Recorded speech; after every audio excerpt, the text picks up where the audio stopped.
নমস্কার। বৃহৎ ও আদি মৎস্য পুরাণ সপ্তবিংশ অধ্যায় যজাতির উপদেশ। পুনরায় অষ্টক কহেন নিপবরে আপনি প্রধান নিপ এই চরাচরে। হে রাজন, কামরূপ নন্দন কাননে দীর্ঘকাল বসতি করিয়া কি কারণে?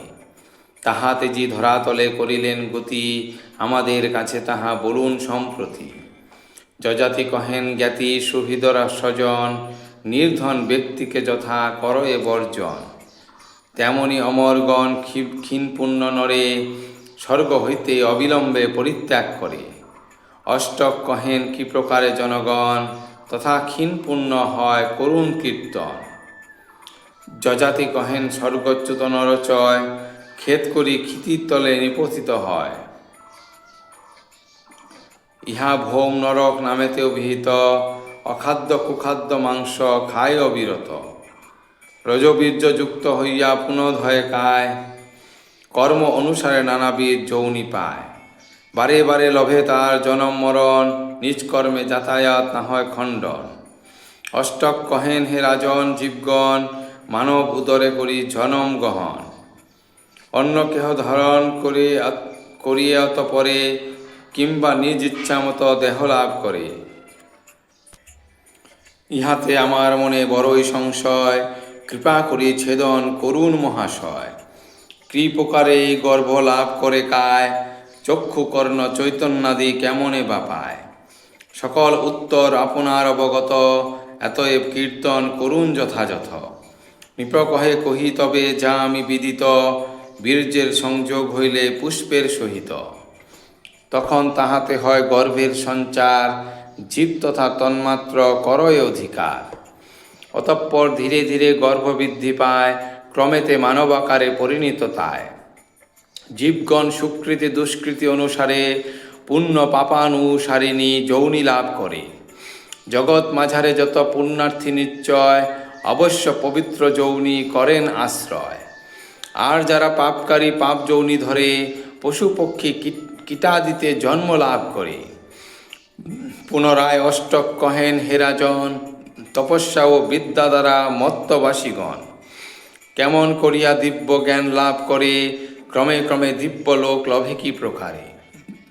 নরপতি কহিলেন তপ দান সম, লজ্জা সরলতা জীবে দয়া আর দম।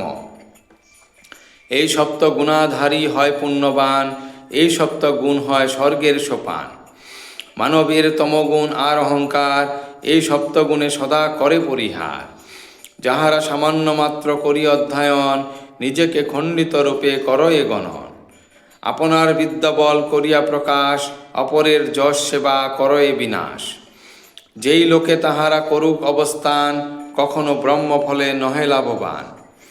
মানে লক্ষ্য রাখি মৌন ব্রত অধ্যয়ন, অগ্নিহোত্র ও যজ্ঞাদি করিবে সাধন। যেই জন লক্ষ্য নাহি রাখে মান প্রতি, কখনো সে জন নাহি লাভ করে স্মৃতি। অধ্যয়ন যজ্ঞদান যেই জন করে, অবহেলে যায় সেই অমর নগরে। হে অষ্টক মনীষীরা সম্মানিত হয়ে, পুরাণ কহেন পাঠ যাহার আশ্রয়ে। তাহার সহিত সেই পাঠক সুমতি, লভিতে পরম শান্তি লভে মোক্ষ গতি। অষ্টক জিজ্ঞাসে পুনঃ যাহারা গৃহস্থ, সন্ন্যাসী আচার্য কর্মা আর বানপ্রস্থ।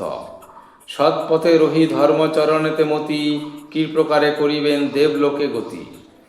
এ বিষয়ে আছে বহু জ্ঞাতব্য বিষয়, আমাদের এক্ষণে বলুন সমুদয়।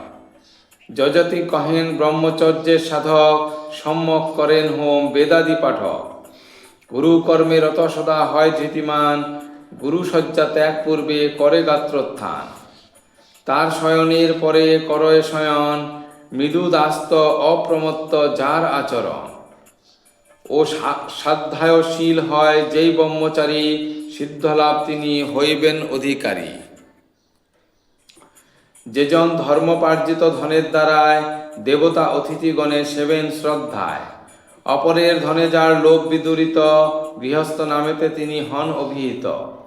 আপন শক্তিতে যার জীবিকা অর্জন, পরে নাহি পীড়া দেয় নিষ্কুলস মন।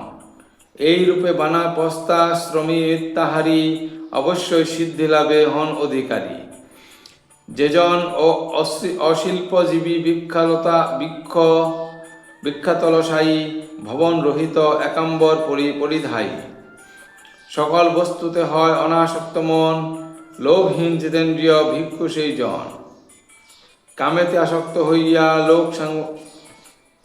লোক সাধারণ সুখ সম্ভোগেতে করে রজনী যাপন। সে রাতে বিদ্বানগণ হইয়া বনবাসী, সংযদাত্মা হইবারে হন অভিলাষী। অষ্টক কহেন মৌন ব্রতধারিয়ার, দেবতা ও মুনি হন কতক প্রকার। এক্ষণে বাসনা তারা করিতে শ্রবণ, এতএ ভে নৃপতি করুণ বর্ণ।